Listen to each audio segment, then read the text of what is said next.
Okay, hello and welcome everybody to this JFD Brokers Traders Tea Time with me, Darius Inchauskas, where I'll be covering just the minutes before the US markets open. So we'll cover just a few instruments here, and the first one that we're going to look at is going to be the Dow. Now, the Dow we've seen that it has recovered on Friday, made a bullish candle on Friday, and kind of moved a little bit higher. Now, on Friday it closed at 2490, around that level. So now it's trading around 100 points above it. So yeah, we'll definitely see a positive open from the Dow today.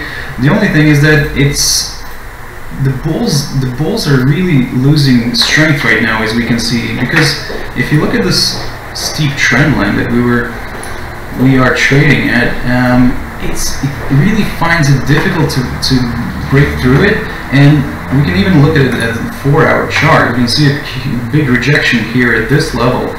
So either this is how it's going to continue, which we believe so, because still, even like the move from end of January this year, the move was like really strongly to the downside. So we might actually potentially hit some lower levels again this week.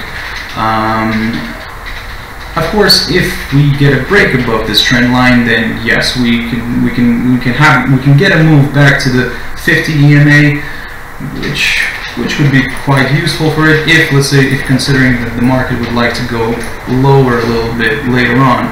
So this could be a potential level for Dow to get hit. Yep, so let's quickly look at the GBP USD, so the pound. So we've seen this morning that the pound has tried to recover a little bit of its positions, but actually still 200 EMA was quite strong, too much for it to take, too much for it to battle. So it had a nice rejection from the 200 EMA on the 4-hour chart, and now it's just moving lower.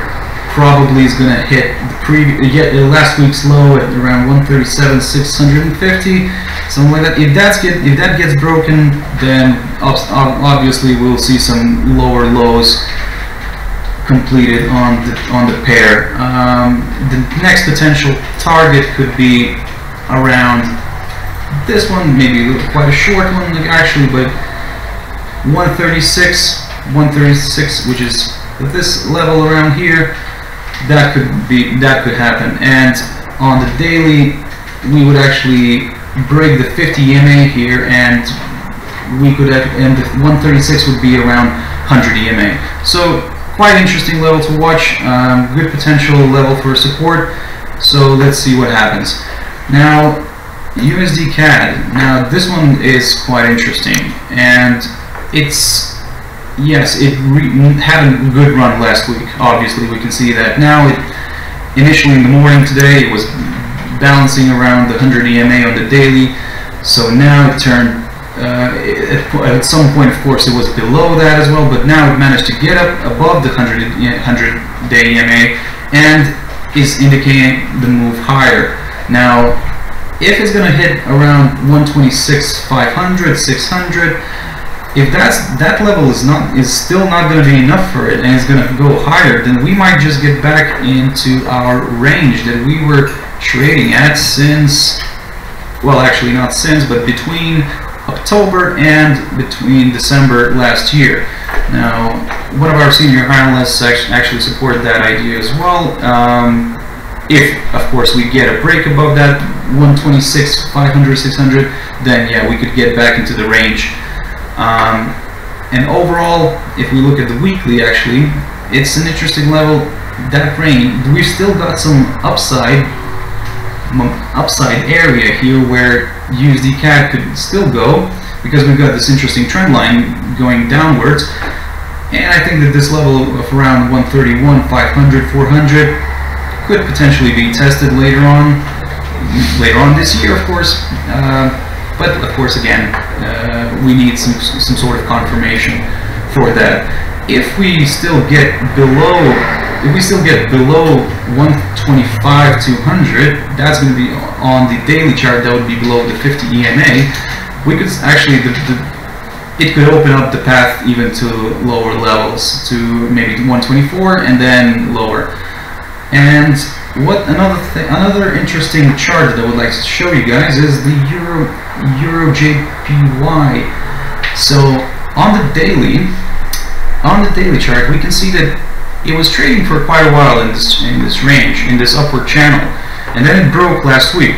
So tried to get back into it, but was rejected. And now we can see that again, this steep trend line that it's got, it's actually holding to it, and we believe that there could be some potential moves towards the 200 EMA on the daily chart. Now on the 4-hour, we can see this trend line even closer, and yes, so if of course it gets broken, at some point around maybe like this level, something like that, so then yes, probably we would have to relook at it, and we would probably go in and we would look into maybe buying this pair, but at the moment it's looking negative. It's not really looking healthy, and we believe that there could be some more potential downside for this. Okay guys, so you can have a quick look at our website as well, where we can show you our analysis that we do on a daily basis. So if you go on JFD group, on then JFD research, you can have a full read of our analysts in different languages, and you can see here we do some shout outs and do some just technical analysis, and we do some weekly outlooks, and where you can get actually some more in-depth analysis of the market. Okay, so enjoy the rest of your day, guys. I hope US markets will be in your favor, and yeah, keep an eye on the price action, guys. Bye bye.